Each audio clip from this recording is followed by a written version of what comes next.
Good day to everyone. My name is Vian Chonghuyu and I am one of the members of my team that has taken on the title Presence of Eternal Misogyny in Girls' School Creates Oppression. Before I begin the presentation, I'd like to introduce my team members. First off, we have Tammy, Hi, I am Tammy Tham. and second of all, we have Samantha. Hi everyone, I'm Samantha. Now, let us start off with the introduction. So, what is actually internal misogyny? It is the idea or act of prejudice by a woman upon other women and even onto themselves. The bias of a female has that feeds into this issue is actually due to the deeply ingrained value of femininity from aspects like culture, tradition, and upbringing. Internal misogyny can happen in two ways. One is women drawing suffocating lines to define a toxic viewpoint of femininity. Another one would be women rejecting their feminine sides that appear stronger and different. Our project aims to dive into the topic of internal misogyny in a female majority environment, such as girls' school, and proving that it can cause oppression among female students. The cause of the project is to dissect the webs of internal misogyny of how it happens. Now, I will be presenting the objectives that we have set for our project to help us achieve our goals. First is to identify the cause of internal misogyny from internal and external factors. Second is to examine the issues caused by internal misogyny that impacts the life of students negatively to the point of adulthood. Third is to determine the importance of counteracting this issue in life. Fourth is to offer understanding of the importance of embracing femininity rather than rejecting it to seem stronger. Now, moving on to the goals that we have set to achieve our project.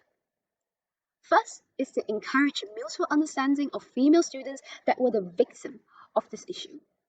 Second is to improve the mindset of female students to deal with internal misogyny as both the cause and the victim. Third is to prove the issue of internal misogyny is able to cause oppression among female students. Fourth is to develop skills and awareness among students to counteract internal misogyny. Now, let us move on to the timeline, where I will be presenting everything that happened during the duration of our project. First off, our project went on for 4 weeks, the first day being the 5th of June. The first week consisted of members discussing about goals and objectives of the project and brainstorm about the ways we could do to collect data for the project.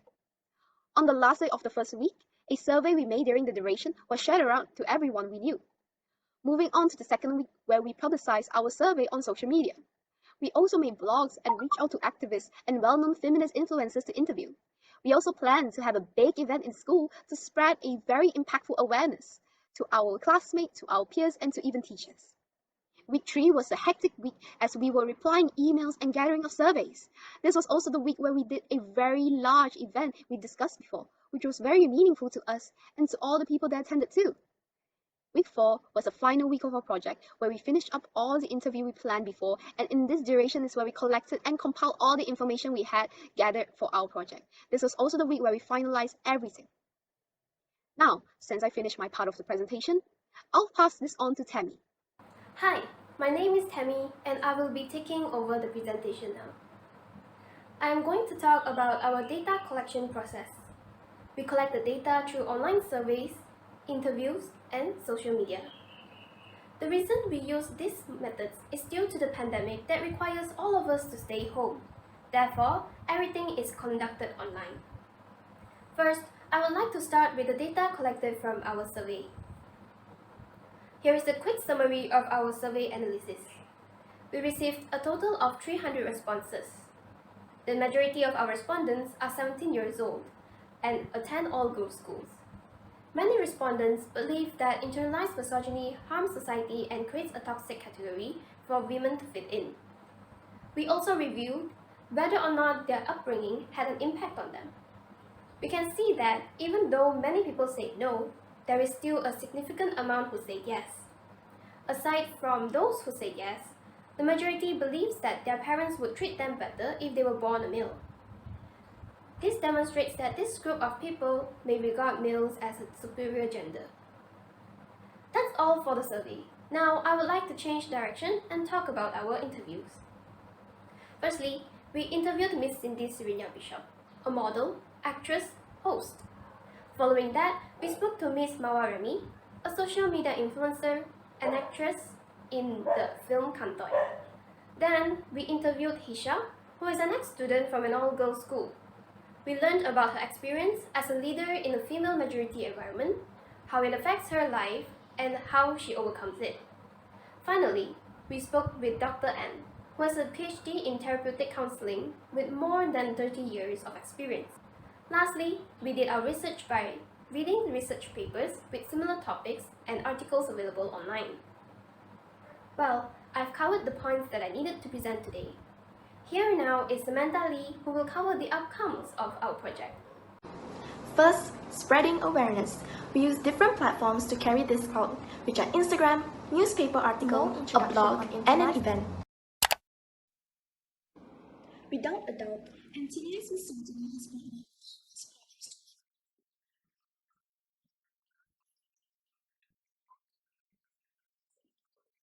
Another problem of internalized misogyny is that it develops insecurities in young girls and women due to the constant judgment from other women can largely impact the mindset of young girls trying to fit in boxes and yet to build their confidence.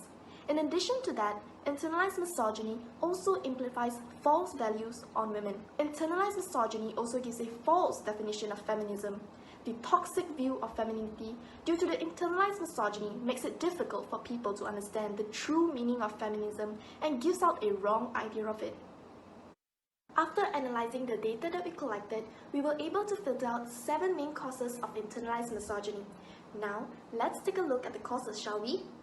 Based on our data, we found that underlying biases that were taught at a young age and toxic advice from peers are some of the main causes of internalized misogyny. Besides, individuals who feel the need to exercise power are also some of the main contributors who promote internalized misogyny. Several individuals, including females who view feminism as toxic, also plays a huge part in promoting internalized misogyny. We also found that outdated culture and tradition, such as women only belong in the kitchen and women should wear makeup to look beautiful, also have their fair share in contributing to internalized misogyny. In addition to that, patriarchal mindset as well as bad influences on social media such as TikTok trends that promote internalized misogyny are also some of the causes why internalized misogyny is still present in our world today. Next, the solution to our project. Through our project, we realized a couple of solutions we can aim towards our target audience. Individuals should have self-awareness and they shouldn't be afraid to call out others and educate them when they come across a scenario of internalized misogyny.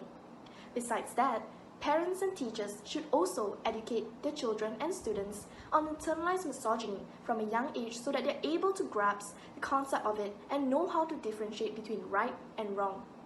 Our society plays an important role as we are the ones who decide who our leaders are. Choosing a good leader is vital so that they are open to talk about topics like this and influence the thoughts of our society. As a team, we have come a long way with our project, but more importantly, we are extremely happy as we were able to make an impact through this project. We were able to create an impact through our forum that was conducted by inviting 11 notable speakers to join in the talk about internalized misogyny. We were also able to gather around 80 people in this forum, and we can strongly say that every participant benefited from this forum. We were able to spread awareness among school students and teachers who were invited to this event. This forum also successfully educated peers as they gave good responses about the new knowledge they gained when attending the event. Our next success from this project is we were able to educate our peers about internalized misogyny. As the project progressed, we invited peers of ours from other girls' schools to join us for this cause. This allowed them to be more familiar with the topic and the negative impact it has on others. Another notable impact that our project was able to make is that we were able to identify the presence of internal misogyny among students, parents, and the society by conducting a survey. The survey showed us how many people were familiar with internal misogyny, and based on the data, we took our next steps in educating more people about internal misogyny. As a reflection, I would like to say that this project has taught me many things since day one. First of all, I'm now able to truly understand how big of an issue internal misogyny was, and how negatively it impacted students like me and my friends. Second of all, I also realize how important it is to make allies, as this project cannot be done without the help of friends, family, and teacher. From the bottom of my heart, I'd like to thank everyone who helped us to make this project a success. And I hope that this project is able to continue as a social project in the future, with many more allies to come. Throughout this project, I've learned that it is still possible for a change, for people to change, just by taking a simple step, which is to be aware and to spread the awareness. This project has taught me to have some courage to be the change. I will definitely continue doing this project in the future with my team. I hope to grow as a community and start breaking more bad cycles. I'm really grateful to be able to participate in this project-based competition as it has given me a platform to speak up about my thoughts and opinions on internalized misogyny that has been going on for a very, very long time. I've not only gained more knowledge on this topic, but I've also learned how to carry myself during interviews as well as how to organize an event. I will try my very best to continue spreading awareness on internalized misogyny, and hopefully, one day, my team and I will be able to successfully reach a wider group of society around the globe.